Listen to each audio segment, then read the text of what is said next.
that irregardless of how hard he tried on willpower, from time to time his mind would tell him it's okay to drink, and Dr. Bob identified with him immediately. Then Dr. Bob, already being in the Oxford group, he began to apply their program to a depth he never had before, and he recovered. And they learned at that particular meeting the value of one alcoholic sharing with another alcoholic. Immediately, they went to see this guy named Bill Dotson, and they sat down and shared their stories with Bill Dotson. And as they shared their stories with Bill Dotson, then Bill Dotson could see his problem too. And he could see that it wasn't willpower, moral character, and sin. For the first time, he understood the hopeless condition of mind and body known as alcoholism. Then he applied the program of action, and he recovered. So from that time on, anytime they talked to a newcomer, they did it by sharing their stories. Now, the Oxford group, people call that making a visit. Today, we call it a 12-step call. But when the Big Book was written and came out in 1937, 38, and 39, they knew they wouldn't be able to go make a one-on-one visit to the first guy in California. They wouldn't be able to make a one-on-one visit to the first guy in South Dakota. So they knew that the Big Book had to be complete enough to do the entire job that they would normally do on a one-on-one basis during the visit. So they said, now we've already told them about the doctor's opinion.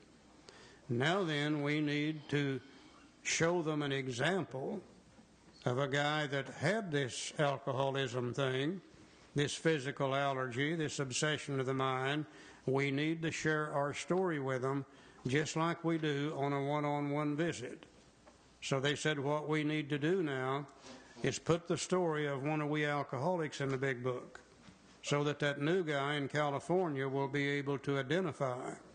And of course they decided to put Bill's story in here. A lot of people say we couldn't identify with Bill, because after all, he was a New York City stock speculator and we were not. After all, he was a night school lawyer and we were not. In my part of the country they say, yeah, and he was a Yankee too, and that had something to do with it. A lot of the women say we couldn't identify with him because he's a man and we're a woman. But if we carefully look at Bill's story, if we're a real alcoholic, male or female, young or old, whatever our occupation, we're going to be able to identify with Bill Wilson. We're going to be able to see that he thought and he felt just exactly like the rest of we alcoholics, that he made decisions and took actions just exactly like the rest of we alcoholics. And we're going to be able to see the progression of his illness. We're going to be able to see him starting out with fun drinking like most of us started with. We're going to be able to see his drinking becoming more serious as time goes by, beginning to drink all day and almost every night. Then we're going to see him progress to the point where he was drinking for absolute necessity in order to live. No fun involved at all anymore. And then we're going to see it progress to the point of where he's drinking for absolute, complete oblivion, just to get out of the picture. And any real alcoholic's going to be able to identify with Bill Wilson. And then we're going to see the greatest thing of all. We're going to see him affect a recovery from that condition known as alcoholism. And if we're brand new, never had any contact with this little fellowship, the book is all we've got, and we read Bill's story and we identify with Bill and we see him recover, then here is the beginning of belief and the beginning of hope that we're enough like this guy that if he could recover from this condition, just maybe we could too. So as we look through Bill's story, let's look for identification. Let's look for progression. Let's look for the beginning of belief and the beginning of hope. Joe? I love Bill's story today. It tells the whole story about Alcoholics Anonymous in this one little story. But unfortunately for me, when I come into AA, I picked up this book not knowing that I'm supposed to identify with Bill. I'd seen pictures of Bill early in my sobriety, and my thought was, what's an old man like him going to tell me about staying sober. You can see I had an open mind. After all, he was about 43 years old when this book was written, and I wasn't that old.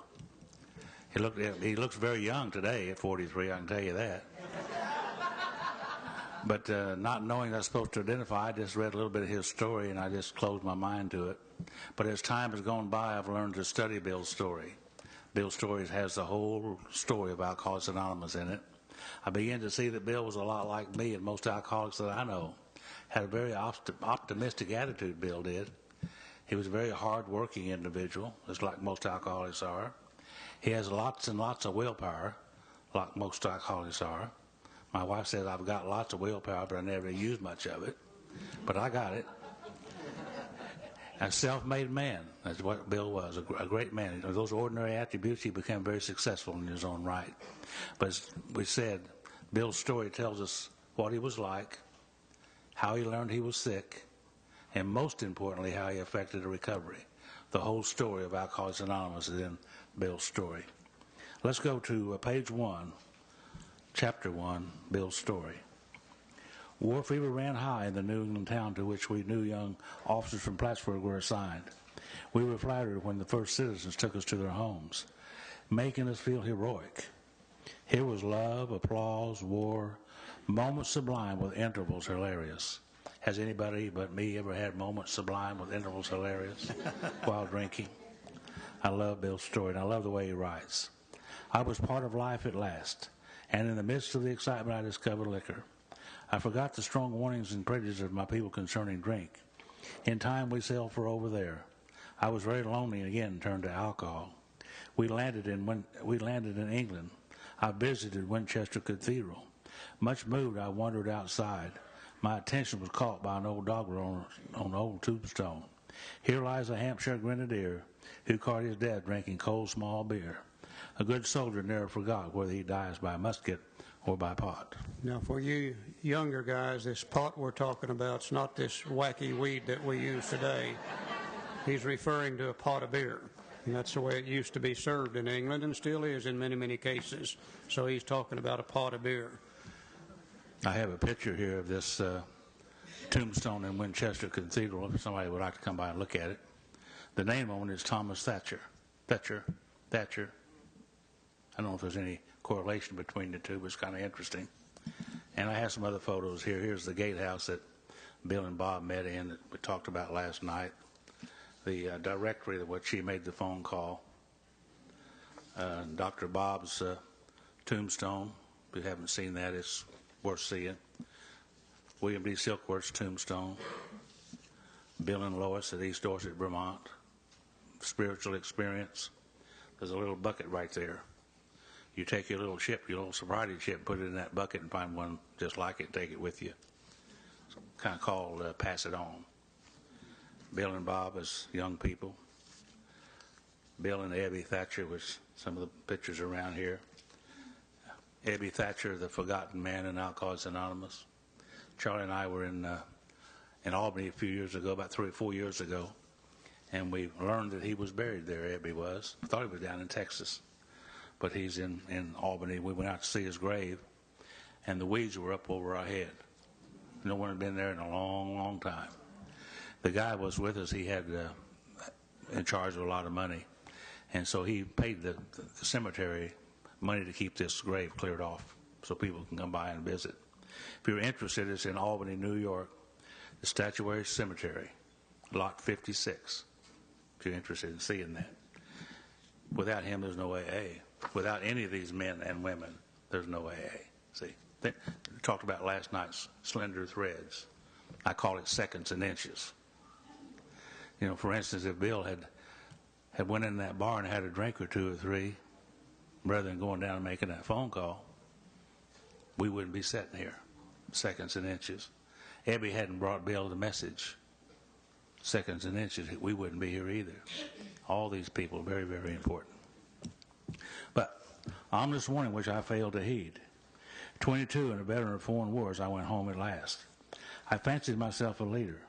For had not the men of my battery given me special token appreciation, my talent for leadership, I imagine, would place me at the head of vast enterprises, which I would manage with utmost assurance. He said, I took a night law course and obtained employment as an investigator for a surety company. The drive for success was on. I'd proved to the world that I was important. I already identify with Bill Wilson.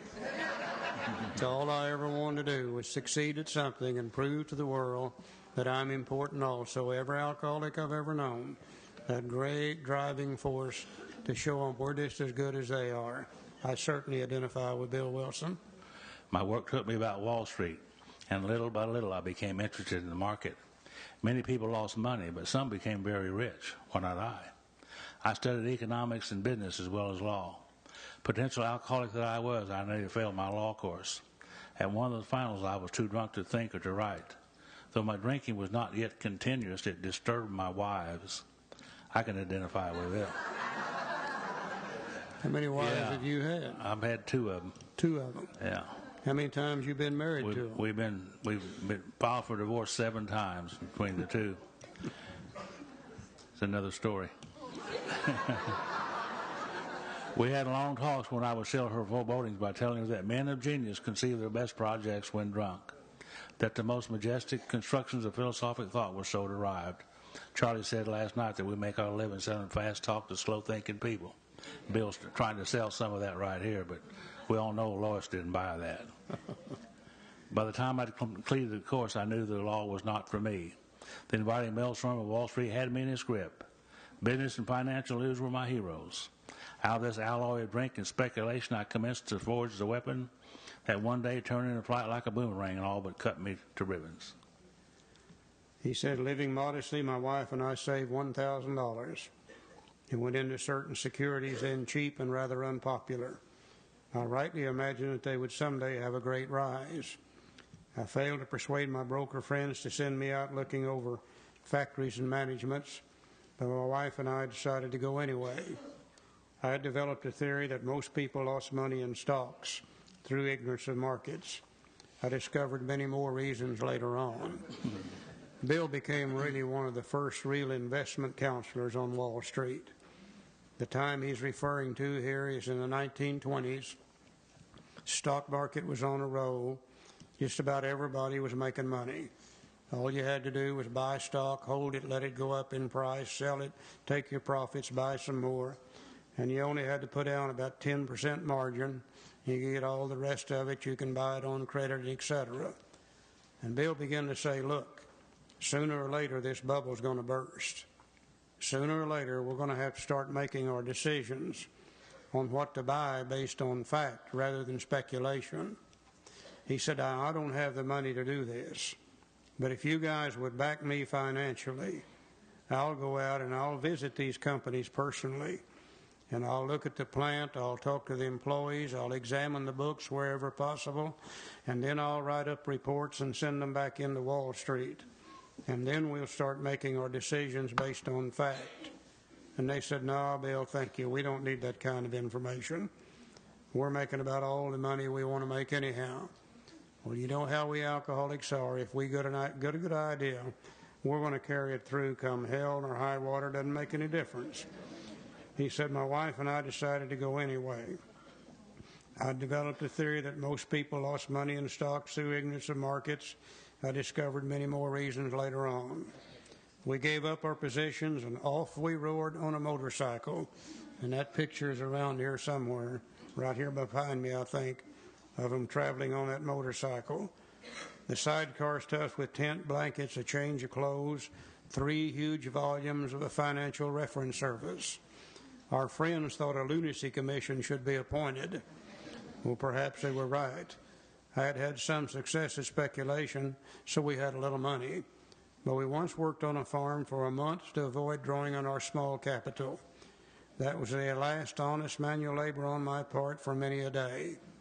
We covered the whole eastern United States in a year, traveling up and down the eastern seaboard, visited approximately 100 of the largest companies.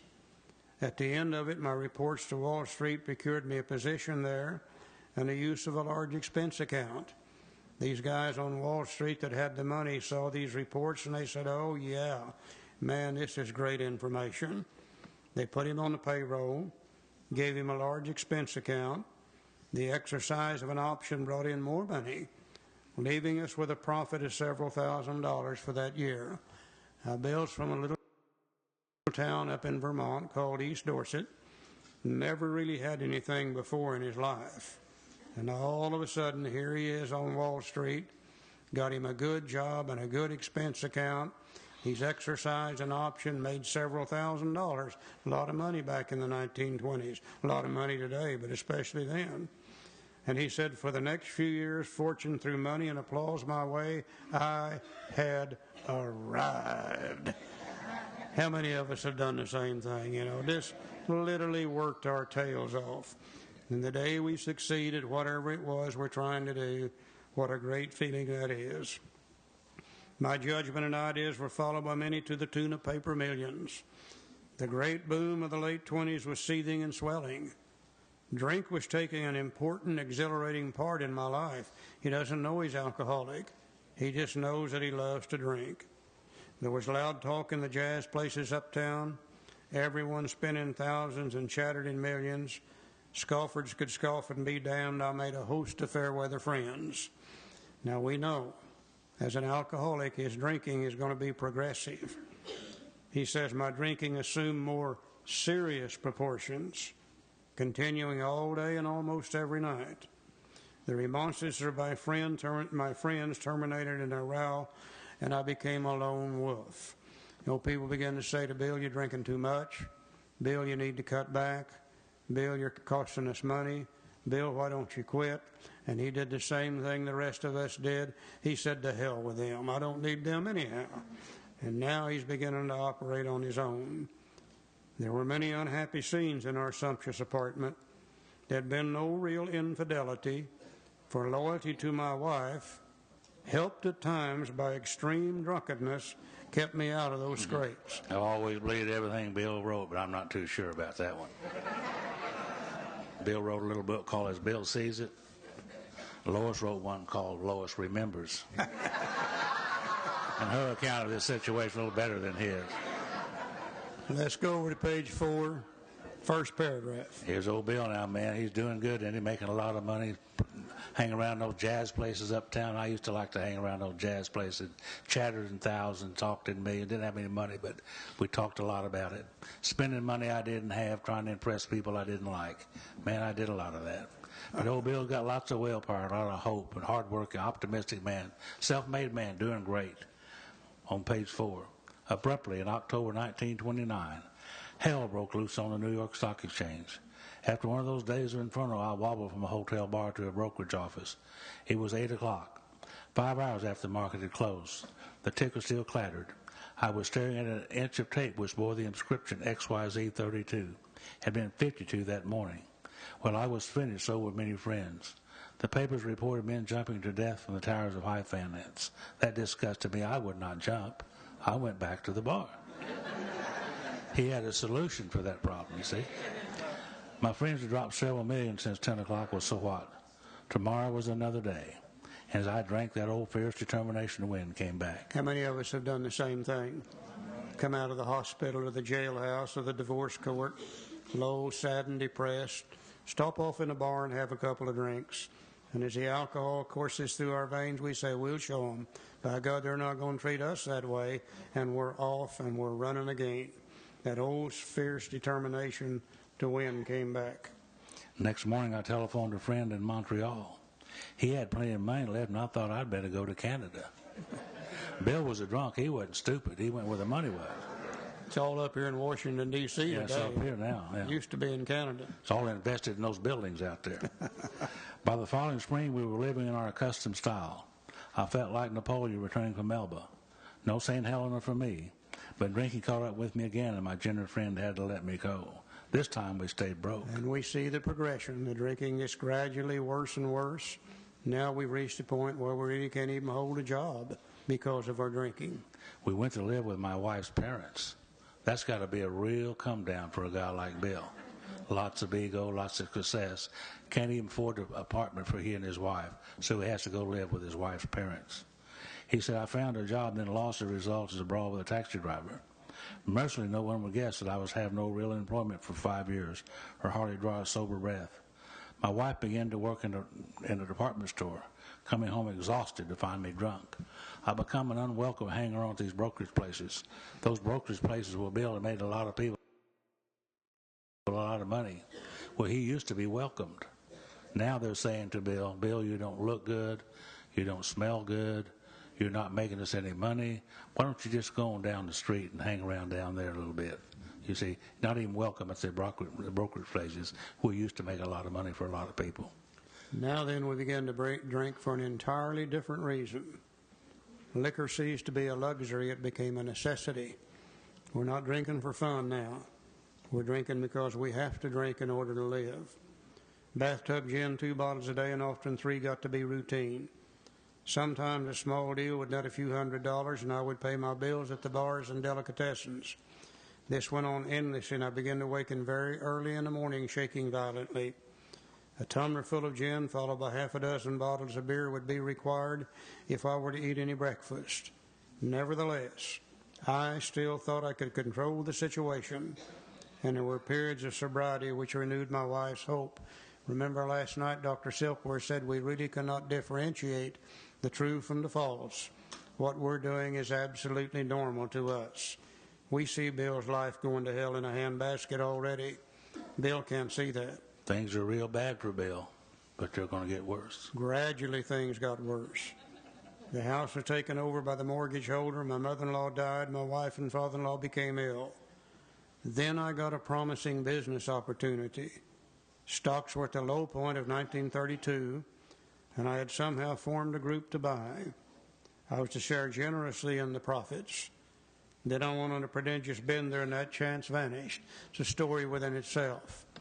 The guys that really had the money, they knew how good Bill was at putting these deals together. They went to see Bill, and they said, Bill, we got a deal we'd like to have you work on. Great opportunity for you and us both. Now, the only thing is, if you're going to get involved in it, you've got to stay sober. You can't drink. And Bill said, oh, don't worry about that drinking. I'm through with it. You don't have to worry about that at all. And he began to work on this deal. And a matter of months went by, and he stayed sober, and he's gradually put this thing together. And just a night or two before it was to be successfully completed, they're sitting around in a hotel room. Somebody passes around a bottle of Applejack. This was in Prohibition days. Came to Bill, and Bill said, no, thank you, I'm not drinking. Went right on by him. In a little while, the bottle came back to him. And the guy next to him said, Bill, you don't understand what's in this bottle. He said, this Applejack in this bottle is called Jersey Lightning, finest Applejack in the world. You better have a drink. And Bill's mind said, I've never tasted any Jersey Lightning before. And no more thought than that, he grabbed the bottle, took a drink, triggered the allergy, couldn't stop drinking, and blew the whole deal. Now, the importance in it lies within the next statement. I woke up. This had to be stopped. I saw I could not take so much as one drink. I was through forever. The first time Bill really could realize what alcohol was doing to him. For the first time, he could see the truth behind it. I had written lots of sweet promises, but my wife happily observed that this time I meant business, and so I did. So he trotted out his most useful tool. He trotted out his willpower. And he said, sick 'em, Will, we're through with that drinking. We're never going to take another drink as long as we live. You know, people try to tell us we're weak-willed people. Don't you believe that? We are strong-willed people. Weak-willed people do not become alcoholic. Third time they puke, they quit drinking. The alcoholic knows there's got to be some way to drink without puking, and we damn near kill ourselves trying. We got lots of willpower. See, Bill hasn't learned yet what we learned last night. That any time there's a battle going on between the willpower and the obsession of the mind will win out each and every time because it's stronger than our will. Let's see what Bill did with willpower. He said, shortly after I came home drunk. There had been no fight. What had been my high resolve? I simply didn't know. It hadn't even come to mind. Anybody in here besides me identify with Bill Wilson? You betcha. Someone pushed a drink my way, not taking it. Was I crazy? See, if your willpower doesn't work, you begin to question your sanity. Am I just crazy? Is that it? I began to wonder if such an appalling lack of perspective seemed near being just that. But, renewing my resolve, I tried again. Some time passed and confidence began to be replaced by cocksureness. I could laugh at those gin mills. Now I had what it takes. One day I walked into a cafe to telephone. In no time I was beating on the bar asking myself how it happened. As the whiskey rose to my head, I told myself I would manage better next time, but I might as well get good drunk then, and I did. Anybody ever done that like Bill did? I have. The remorse, horror, and hopelessness of the next morning are unforgettable. The courage to do battle was not there. My brain raced uncontrollably, and there was a terrible sense of impending calamity.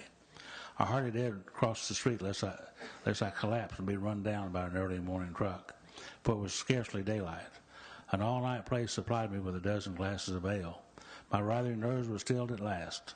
A morning paper told me the market had gone to hell again. Well, so had I. The market would recover, but I wouldn't. That was a hard thought. Should I kill myself now? No, not now. Then a mental fog settled down. Gin would fix that. 2 bottles and oblivion. So we see the progression of Bill. He started out trying to use his willpower to stay sober. Couldn't do it. He began to question his sanity and still couldn't stay sober. And then he begins to think about committing suicide. You see, 2 pages earlier, Bill was laughing at those people who were jumping out the window of the towers of high finance. 2 pages later now, he's contemplating committing suicide himself. Should I kill myself? No, not now. Then Bill was drinking for the sickest effect of all, which is total oblivion. He just wanted out of it. And those of us who drink for oblivion understand only one thing wrong with that is you wake up. And you have to do it all over again. And that's where we find Bill at this time. The mind and body are marvelous mechanisms. For mine endured this agony 2 more years. Sometimes I stole from my wife's slender purse when the morning terror and madness were on me. Again, I swayed dizzily before an open window or the medicine cabinet where there was poison, cursing myself for a weakling. There were flights from city to country and back as my wife and I sought escape. Then came the night when the physical and mental torture was so hellish, I feared I would burst through my window sash and all. Somehow I managed to drag my mattress to a lower floor lest I suddenly leap. A doctor came with a heavy sedative. Next day found me drinking both gin and sedative. And this combination soon landed me on the rocks. People feared for my sanity, so did I. I could eat little or nothing when drinking, and I was 40 pounds underweight. Now we see a guy who's dying from alcoholism. All of his food that he's getting is out of the alcohol itself. And getting his calories there, they are the empty calories, and he's dying from malnourishment. He might not have been around much longer if it hadn't been for his brother-in-law. My brother-in-law is a physician, and through the kindness and that of my mother, I was placed in a nationally known hospital for the mental and physical rehabilitation of alcoholics, Towns Hospital, New York City. Under the so-called belladonna treatment, my brain cleared. Belladonna was a drug that they used for withdrawal purposes. Today they use Valium and various other things. Back then they were using belladonna. Hydrotherapy and mild exercise help much. Hydrotherapy is water treatment. And one time we got into an old-style treatment center, and they would take this alcoholic and strap him down on a gurney, move him into a shower room. The shower room was oval-shaped and had shower heads all the way around it, alternating hot and cold water. And the alcoholic would be in there for about 30 minutes. Now, it doesn't cure alcoholism, but it sure as hell makes a clean drunk out of you, I know that. Best of all, I met a kind doctor. Now, he's referring to Dr. Silkworth, who explained that though certainly selfish and foolish, I had been seriously ill bodily and mentally. Dr. Silkworth explained his ideas about the physical allergy and the obsession of the mind. And Bill said it relieved me somewhat to learn that in alcoholics the will is amazingly weakened when it comes to combating liquor, though it often remains strong in other respects. My incredible behavior in the face of a desperate desire to stop was explained. Understanding myself now, I fared forth in high hope. For 3 or 4 months, the goose hung high. I went to town regularly and even made a little money. Surely this was the answer, self-knowledge. For the first time, Bill understood what the problem was. And he thought, now that I know what the problem is, I'll not have to drink anymore. Self-knowledge would fix it. Let's see where he went on self-knowledge. But it was not. For the frightful day came when I drank once more. The curve of my declining moral and bodily health fell off like a ski jump. And after a time, I returned to the hospital. Second trip in 1934. This was the finish, the curtain, it seemed to me. My weary and despairing wife was informed that all end with heart failure during delirium tremens, or I would develop a wet brain perhaps within a year. She would soon have to give me over to the undertaker of the asylum. Bill was laying in there sick, trying to detox and recover. Bill and Lois and Dr. Silkworth standing outside in the hallway talking. She asked Dr. Silkworth, said, Dr. Silkworth, is he going to make it this time? He said, Lois, I don't think so. We're going to have to give him over to the undertaker of the asylum because I don't think he's got enough to come back with. See, this is one reason why you can't scare an alcoholic. See what he said next. They did not need to tell me. I knew and almost welcomed the idea. So you can't scare an alcoholic into staying sober. It was a devastating blow to my pride. I, who thought so well of myself and my abilities, of my capacity to surmount obstacles, was cornered at last. Now I was plunged into the dark, joining that endless possession of solitude gone on before. I thought of my poor wife. There had been much happiness after all. What would I not give to make amends? But that was over now. You see, we see Bill in a hopeless condition of mind and body, totally without hope. And you know, none of us can live very long without hope. But Bill was hopeless and powerless over alcohol at this moment. Now let's look at the next paragraph very, very carefully. No words can tell of the loneliness and despair I found in that bitter morass of self-pity. Quicksand stretched around me in all directions. I had met my match. I had been overwhelmed. Alcohol was my master. I've never seen a better description of step one. No step one written in those days, but this is where Bill took it, and he admitted he was absolutely powerless over alcohol. Alcohol had become his master.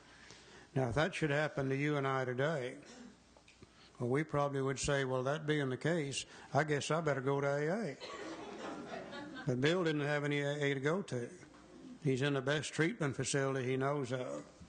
And even though he's taken what we know today as step one, admitted complete defeat, the only thing he can do is leave that hospital and try to stay sober. Trembling, I stepped from the hospital a broken man. Fear sobered me for a bit. Then came the insidious insanity of that first drink. And on Armistice Day 1934, I was off again. Everyone became resigned to the certainty that I would have to be shut up somewhere, or would stumble along to a miserable end. How dark it is before the dawn. In reality, that was the beginning of my last debauch. I was soon to be catapulted in what I like to call the fourth dimension of existence.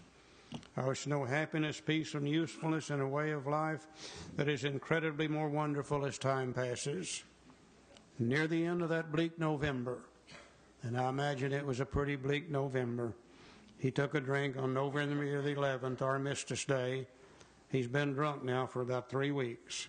I sat drinking in my kitchen. With a certain satisfaction, I reflected there was enough gin concealed about the house to carry me through that night and the next day. My wife was at work. I wondered whether I dared hide a full bottle of gin near the head of her bed. I would need it before daylight. My musing was interrupted by the telephone. The cheery voice of an old school friend asked if he might come over. He was sober. If you'll notice, that's in squiggly writing. That's very, very important. He was sober. It was years since I could remember his coming to New York in that condition. I was amazed. Rumor had it that he had been committed for alcoholic insanity. I wondered how he had escaped. And he's referring, of course, to Ebby Thatcher. And Ebby was an old schoolmate, an old drinking buddy of Bill's. And Bill hadn't seen him in New York City in a long time, and he never had seen him in New York City sober. So Bill was amazed by this condition. So rumor had that he'd been committed for alcoholic insanity. I wonder how he escaped. And this fellow's name was Ebby Thatcher. And Ebby's family was a very prominent family in Albany, New York. In fact, the father was running for re-election to mayor. Ebby's drinking was embarrassing his re-election campaign, so he decided to call him in and basically get him out of town, what he wanted to do. He said, Ebby, you're embarrassing the family with your drinking and things that you're doing. I want you to go on over to East Dorset, Vermont, and hang around over there a little while, and so we can get re-elected. They had a summer place over in Vermont. Yeah, you have a summer place. And while we're over there, you might as well clean up the summer place and paint it up and fix it up a bit. Try to stay sober if you can, because we'll be over next summer. So Ebby went to Vermont, began to clean up and fix up the old summer place. And one day he was standing back admiring the paint job he just finished on the side of the house, naturally drinking a little bit. There were some pigeons under the eaves began to do things on the side of his house that he didn't like. So he went in the house and got his shotgun and began to shoot those pigeons, blowing holes in the side of the house. Well, the neighbors don't like this at all. So they called the police, and the police took him to jail, and they're going to send him to the insane asylum for alcoholic insanity. Almost anybody could do that in those days. Your best friend, your wife, the police department, the judge, we were fair game, in other words. They could do that. But he got very lucky. There was two fellows who interceded on his behalf. One was this Roland Hazard, and the other was Seabrook Graves. It just so happened that Seabrook Graves' father was the judge. And Roland and Seabrook were members of the Oxford group, and they interceded on Ebby's behalf and persuaded the judge to let him come with them so they could go to the Oxford group, and maybe they could get him sober the way those two were staying sober. Well, the judge didn't want to put him in jail or insane asylum any more than they do today, so they released Ebby to their care. And he began to go to those Oxford group meetings, and sure enough, he began to stay sober. And after a couple of months of staying sober, he decided to go back to New York and stayed at the Calvary Mission, the headquarters of the Oxford group in New York. And while he was there, he remembered his friend Bill. He said, I think I'll go and see Bill and see if I can get him sobered up the way they sobered me up. So that's why he was there to see Bill. Now, of course, Bill didn't know any of this stuff. Of course, he would have dinner and I could drink openly with him. Unmindful of his welfare, I thought only of recapturing the spirit of other days. There was a time we'd charter an airplane to complete a jag. His coming was an oasis in this dreary desert of futility, the very thing an oasis. Drinkers are like that. The door opened and he stood there, fresh-skinned and glowing. There was something about his eyes. He was inexplicably different. What had happened? I pushed a drink across the table. He refused it. Disappointed but curious, I wondered what got into the fellow. He wasn't himself. Come, what's all this about? I queried. He looked straight at me, simply but smilingly. He said, I've got religion. Now, I'm damn glad that didn't happen in my kitchen. I have no idea what I would have done. But here's what Bill did. He said I was aghast. So that was it. Last summer, an alcoholic crackpot. Now I suspected a little cracked about religion. He had that starry-eyed look. Yeah, the old boy was on fire all right. But bless his heart, let him rant. Besides, my gin would last longer than his preaching. But he did no ranting. In a matter-of-fact way, he told how two men had appeared in court, persuading the judge to suspend his commitment. They had told of a simple religious idea, Which is step 2. And a practical program of action. Steps 3 through 12. That was 2 months ago, and the result was self-evident. It worked. Now Bill knows all 3 things. He got the problem from Dr. Silkworth way back in the summer of '33, but that didn't keep him sober. Now Ebby has brought him the solution, here referred to as a simple religious idea. Now remember, Ebby's coming out of the Oxford groups, a group of people practicing first century Christianity to the best of their ability. And the terms that they used were highly religious in nature. So Bill said a simple religious idea as the solution, the need for the vital spiritual experience. And also, Ebby gave him the practical program of action from the Oxford Group program. Now then he knows all three things. What is the problem? What is the solution? And what is the program of action? But Bill was just like all the rest of us. He had an extreme amount of difficulty with this religious idea coming out of the Oxford groups. Let's see where he was able to finally change his idea about this religious thing, Joe. He'd come to pass his experience along to me if I cared to have it. He said, I was shocked, but interested. Certainly I was interested. I had to be, for I was hopeless. See, Bill had already admitted that he was hopeless. He'd already took step one, and here comes the solution. He didn't like that solution any more than most of us are not going to like it. But he began to think about it and questioning and wondering about it. On 10 and 11, Bill has already took step one. 10 and 11, he's somewhere between steps 1 and step 2, which he hasn't took yet. He said he talked for hours. Childhood memories rose before me. I could almost hear the sound of the preacher's voice I sat on those still Sundays way over there on the hillside. There was that pauper temperance pledge I had never signed. My grandfather's good-natured contempt of some church folk and their doings. His insistence that the Spirit really had their music. But his denial of the preacher's right to tell him how he must listen. His fearlessness as he spoke of these things just before he died. These recollections welled up from the past. They made me swallow hard. That wartime day in old Winchester Cathedral came back again. Bill's grandfather, Grandfather Griffin, had instilled in Bill that the preacher couldn't tell him how he must listen. You could listen the way you wanted to. He instilled that idea into Bill. The preacher always had a fight with Grandfather Griffin that always argued about these things, and Bill heard those arguments. He said that I'd always believed in the power greater than myself. I'd often pondered these things. I was not an atheist. Few people really are. For that means blind faith in a strange proposition that the universe originated in a cipher and aimlessly rushes nowhere. My intellectual heroes, the chemists, the astronomers, even the evolutionists, suggested vast laws and forces at work. But despite contrary indications, I had little doubt that a mighty purpose and rhythm underlay all. How could there be so much a precise and immutable law and no intelligence? I simply had to believe in the spirit of the universe who knew neither time nor limitation, but that was as far as I'd gone. This is where I really began to identify with Bill. With ministers in the world's religion, I parted right there.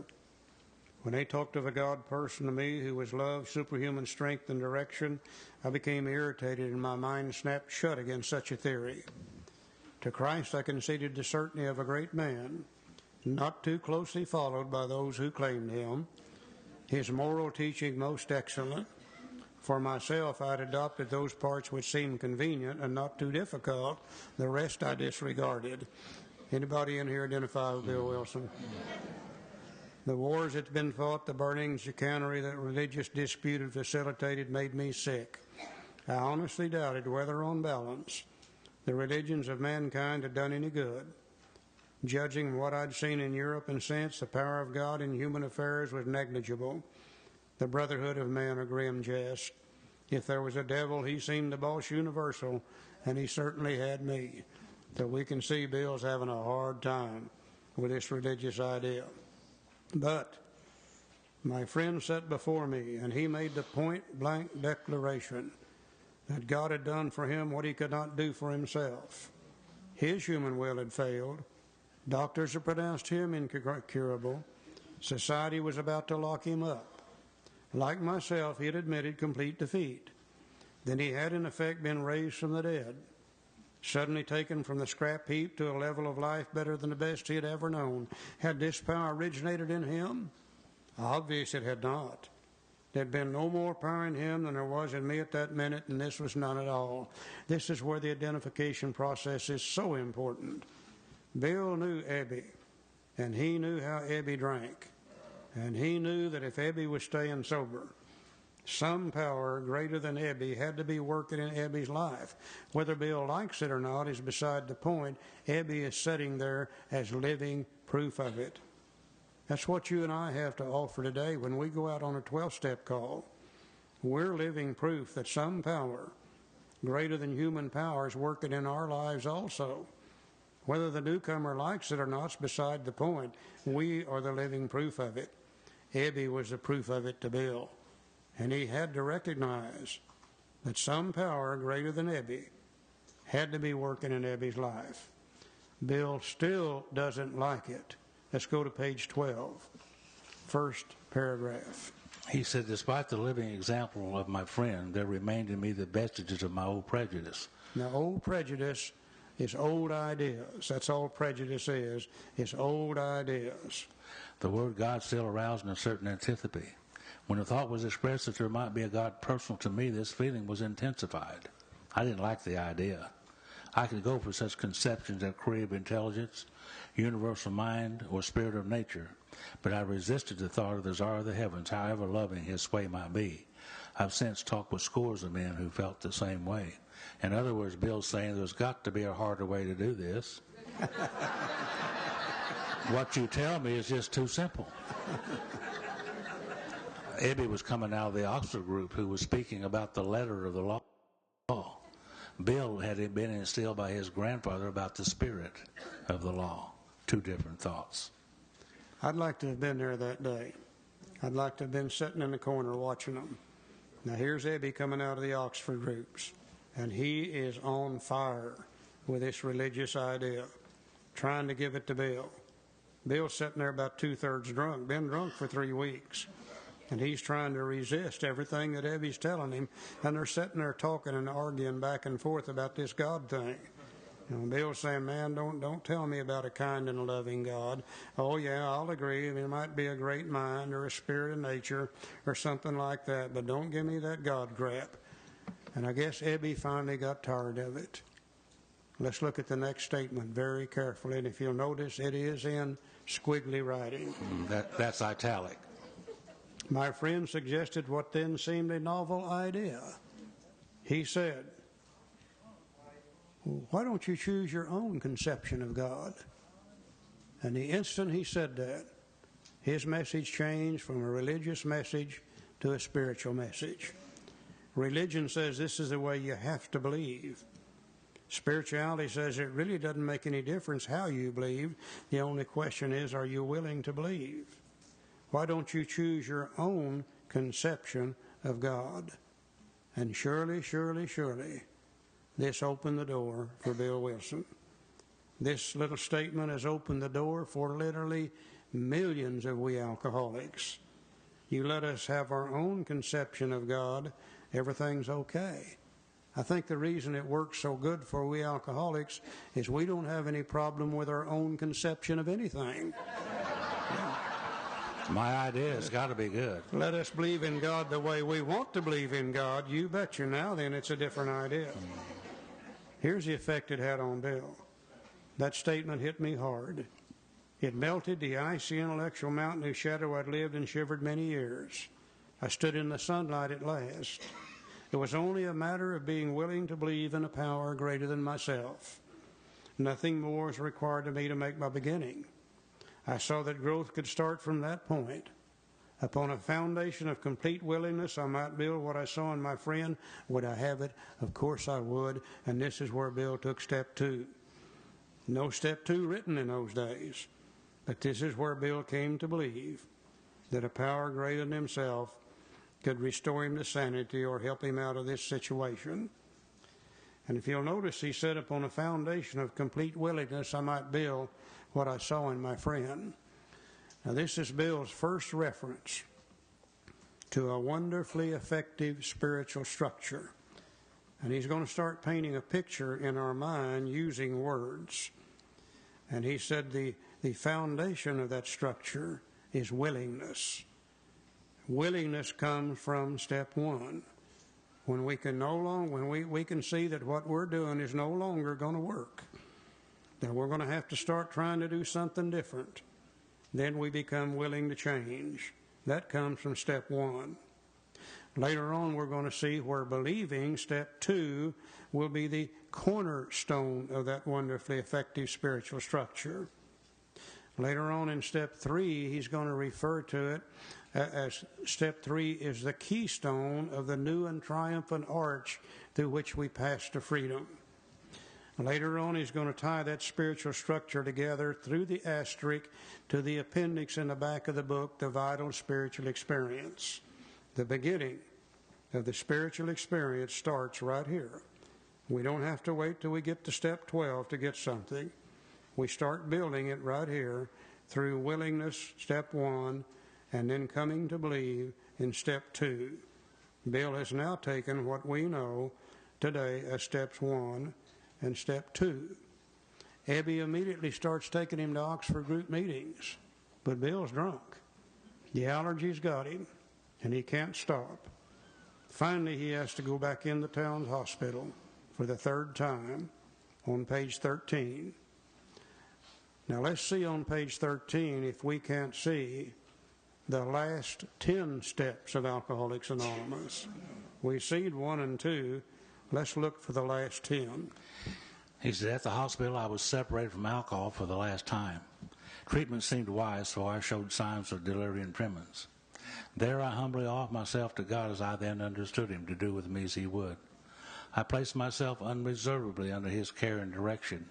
I admitted for the first time that of myself I was nothing. Without him I was lost. Now, the first step in the Oxford group that they had was surrender. And Bill is making his surrender here in the town's hospital. Later on, when he wrote the 12 steps, he knew no self-respecting alcoholic is going to want to surrender to anything. So he made that surrender into our step 3, where we make a decision. We will make a decision, but we certainly don't want to surrender. So we see Bill there taking what we know today as step 3. He said, I ruthlessly faced my sins. Their next step that they had in the Oxford group program was examine your sins. And Bill knew no self-respecting alcoholic was going to like the word sins. So he changed that to make a searching and fearless moral inventory of ourselves. We will take an inventory. There he's taking what we know today as step 4. And became willing to have my newfound friend take them away root and branch. I've not had a drink since. Newfound friend, if you'll notice, friend is capitalized. He's referring to God here. And he's really referring to what later became steps 6 and 7. We became willing to have God remove these defects of character, and we humbly ask him to do so. There we see what later became steps 6 and 7. My schoolmate visited me, and I fully acquainted with my problems and deficiencies. They had a step they called confession and sharing. And no alcoholics wants to confess and share. So he changed that to we admitted to God, ourselves, and another human being the exact nature of our wrongs. There he's taking what we know today as step 5. We made a list of people I had hurt and toward whom I felt resentment. I expressed my entire willingness to approach these individuals, admitting my wrong. Never was I to be critical of them. I was to write all such matters to the utmost of my ability. They had a step in the Oxford group program called restitution. And no alcoholic likes the word restitution. So Bill took that and made it into 2 steps, step 8 and 9. We made the list, became willing to the list, and then we began to make the amends wherever possible. There we see 8 and 9. I was to test my thinking by the new God conscience within. Common sense would thus become uncommon sense. Now that's got to be step 10, where we continue to take personal inventory. I would sit quietly when in doubt, asking only for direction and strength to meet my problems as he would have me. Never was I to pray for myself, except as my request bore on my usefulness to others. Then only might I expect to receive, but that would be in great measure. That's got to be step 11, where we sought through prayer and meditation to improve our conscious contact with God as we understand him, praying only for knowledge of his will and the power to carry that out. There we see step 11. My friend promised when these things were done, I would enter upon a new relationship with my Creator, that I would have the elements of a way of living which answered all my problems. That's got to be the first part of step 12. Having had a spiritual awakening, as the result of these steps. Belief in the power of God, plus enough willingness, honesty, and humility to establish and maintain the new order of things were essential requirements.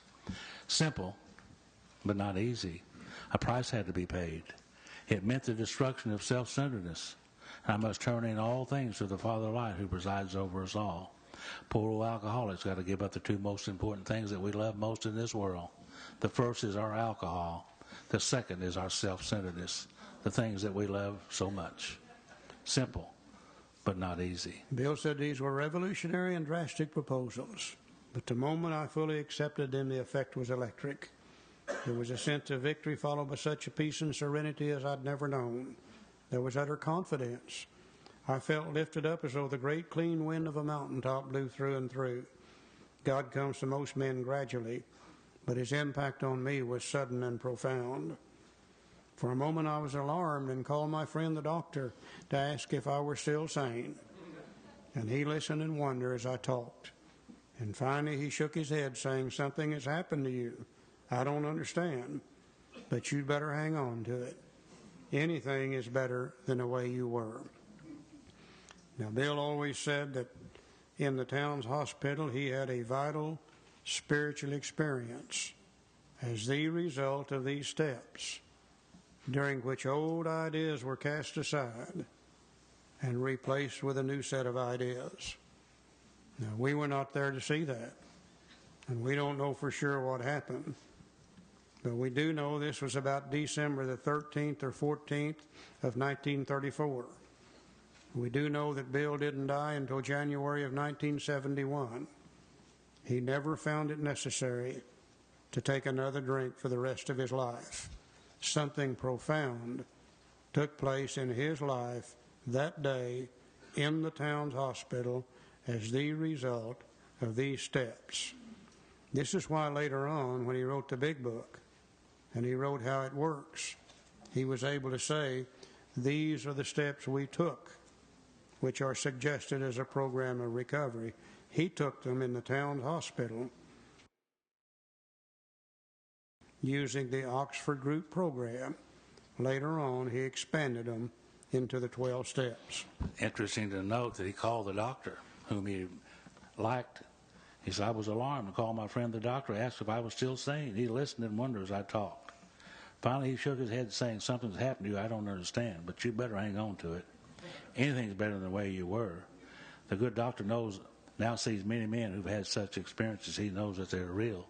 The last conversation they heard from Dr. Silkworth, him telling his wife, we have to lock him up and turn him over to the insane asylum.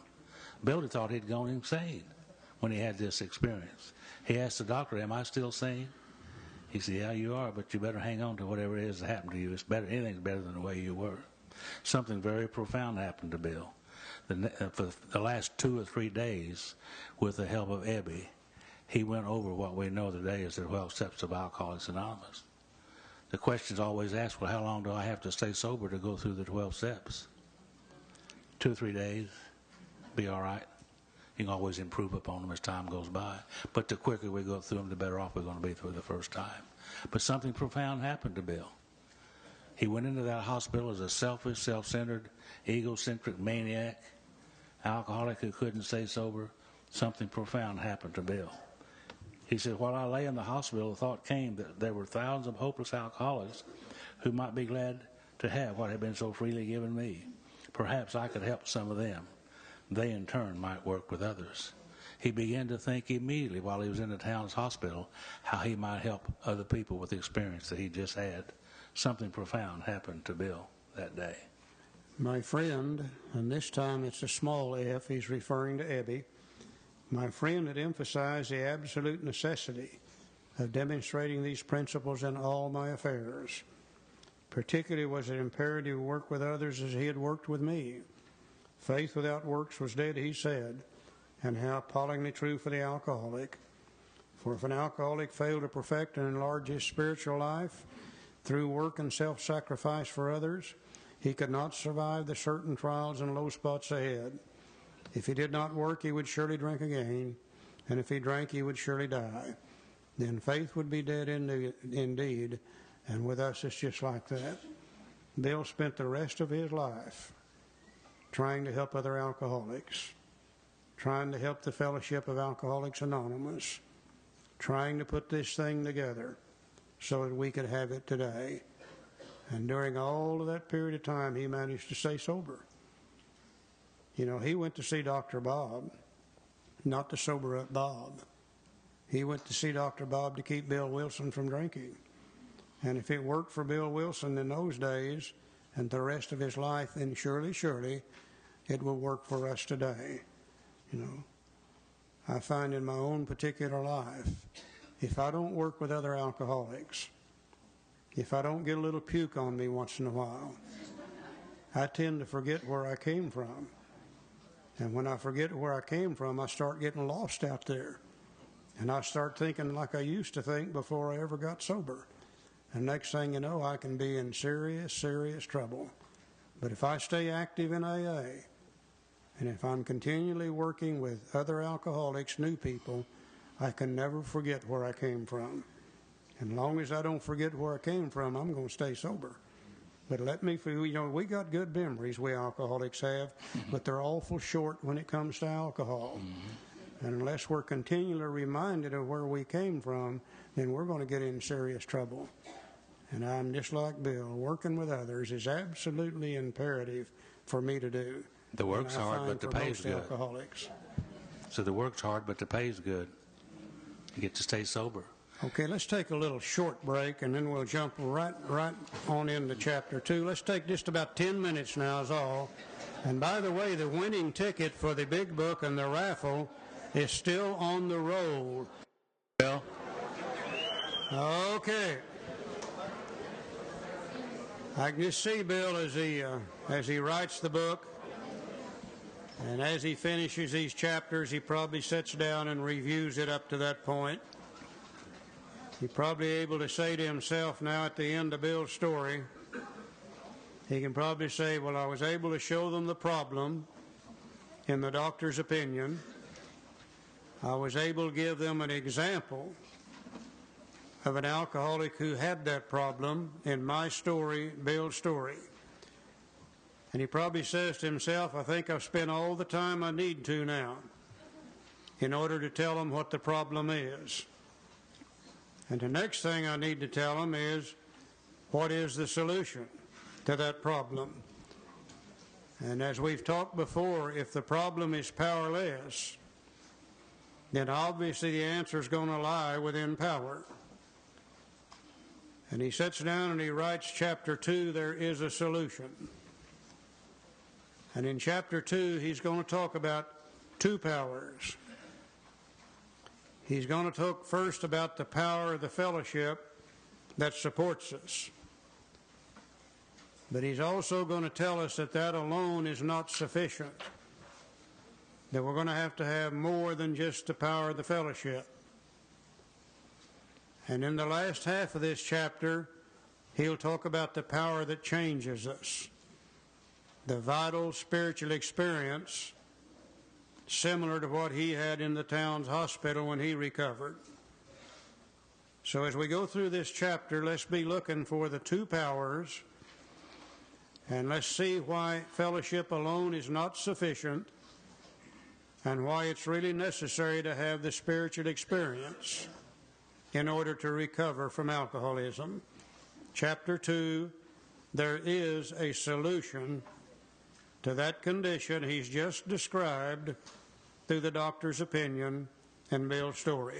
Joe? This guy that I sponsored, his name was Harold, and Thomas would have remembered Harold. Harold always kind of argued with, he said, there's as many different solutions as there are people in AA. And I said, well, Harold, if you look at the chapter heading on page 17, it'll tell you how many solutions there are. There is a solution, only one, but two different powers. The power of the fellowship that supports us and the power of the vital spiritual experience that changes us. So we start off here, it says we. There's that big word again. We of Alcoholics Anonymous know thousands of men and women who were just as hopeless as Bill. Nearly all have recovered. They have solved the drink problem. It says we're average Americans. Today I say we're average citizens of the world, because I learned in Toronto there's 180 nations around the world that has Alcoholics Anonymous in it. So we're average citizens of the world today. All sections of this country and men's occupations are represented, as well as many political, economic, social, and religious backgrounds. We are people who normally would not mix. But there exists among us a fellowship, a friendliness, and an understanding which is indescribably wonderful. The fellowship of Alcoholics Anonymous. You heard it before we started the study. The laughing, the joking, the rubbing up against, the hugging, the talking loud. That's the fellowship of Alcoholics Anonymous. And I got sober on the fellowship. I felt good when I was at the fellowship. You know, the fellowship is very, very important. It says we're people who normally would not mix. As I look around the rooms here today, we're people who normally would not mix. We're probably the most mixed up group of people in Washington, D.C. here this morning. But there exists among us a fellowship and a friendliness which is indescribably wonderful. You see, the fellowship of Alcoholics Anonymous, extremely important. Now, Bill begins here to do one of his favorite things. He's going to talk to us about something we already know about, he assumes, and then he uses that to teach us something new. All great writers do that. And he's already said we're people who normally would not mix, but there exists among us a fellowship, a friendliness, and an understanding which is indescribably wonderful. We are like the passengers of a great liner, the moment after rescue from shipwreck, when camaraderie, joyousness, and democracy pervade the vessel from steerage to captain's table. Now remember, this was written in 1937, 38, and 39. And back in those days, nearly all the travel from one continent to another was done on the great ocean liners. And on the great ocean liners, you had a distinct class system. The immigrants, the poor people coming from Europe to the United States, they normally rode in what they call the steerage section, way down in the bowels of the ship, very little fresh air, dormitory-style living, and I call it the cheese sandwich section. The food wasn't too good. Now, if you had a little more money, though, and you wanted better accommodations, you could buy a third-class ticket, and you could come up a deck or two. And the accommodations were better, the food was better, and you got a little fresh air once in a while. If you wanted something better yet, you could buy a second-class ticket. You come up another deck or two, and now you're beginning to get into some small staterooms, a little better food, and more fresh air. If you wanted the best accommodations, you bought a first-class ticket, way up in the top of the ship, nice staterooms, nice food, nice dining rooms, nice everything. But still, that wasn't the best place to be on the ship. If you had the right kind of money. Old money. Old money. No new money. If you had the right religion. If you had the right ethnic background. If you had the right everything that was required, you might be asked to dine at the captain's table. Now, the captain's table was the finest place on the ship. The best waiters, the best food, the best everything. Only the more elite members of society got to dine at the captain's table. Normally, the person from the steerage section would never meet the person who dines at the captain's table. In fact, they even had separate stairwells, so they could not run into each other accidentally. Now, in 1937, 38, and 39, the Titanic is still fresh on everybody's mind. And the night that the Titanic hit the iceberg and the ship began to sink, somehow, some way, the guy from the steerage section made his way up to the upper decks, and he's standing there at the rail. Next to him is a guy that has just come from the captain's table. Now, the man from the steerage section's got on his old work overalls, his old work shirt, and his old Brogan shoes. Standing next to him now is the guy from the captain's table. And he's got on his tuxedo. He's got on his little tie that goes with it. He's got on his jewelry and everything. And these guys had nothing in common with each other, period. Standing there next to the ship rail. And they had nothing in common until they both jumped overboard. And when their butts hit that cold water, they had something in common. How do we save ourselves? And they grabbed on to whatever they could grab on to. A lifeboat, a piece of planking, or whatever they could grab on to. And when they were both rescued, and they got back on another ship or back on land, there was a feeling amongst those two people which was indescribably wonderful.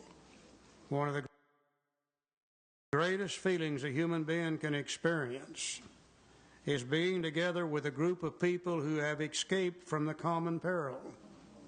And that's one of the things that bind you and I together, is this great feeling that we have for each other, having escaped from the common peril.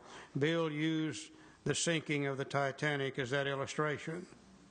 We are like the passions of a great liner the moment after rescue from shipwreck, when camaraderie, joyousness, and democracy pervade the vessel from steerage to captain's table. And God, you hear it in AA meetings everywhere you go.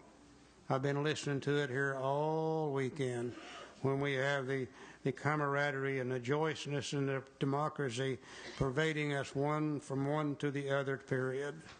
But now he warns us. Unlike the feeling of the ship's passengers, however, our joy and escape from disaster does not subside as we go our individual ways. When they got back on land, and they probably looked at each other and they said, well, you know, we really don't belong together. And the guy from the steerage section, he went his way.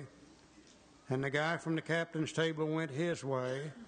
And that great feeling they had for each other was lost, never to see each other again.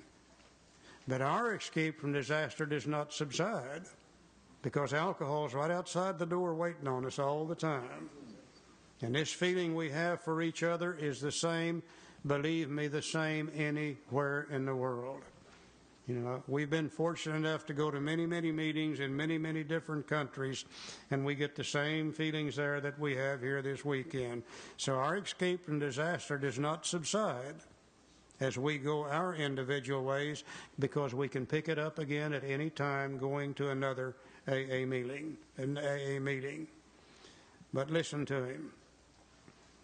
The feeling of having shared in a common peril is one element in the powerful cement which binds us. But that in itself would never have held us together as we are now joined. The tremendous fact for every one of us is that we have discovered a common solution. We have a way out on which we can absolutely agree and upon which we can join in brotherly and harmonious action. This is the great news this book carries to those who suffer from alcoholism. Not the news of the fellowship, but the news of the common solution. And later on we're going to see where the common solution is the vital spiritual experience which comes about through the working and living of the 12 steps of Alcoholics Anonymous.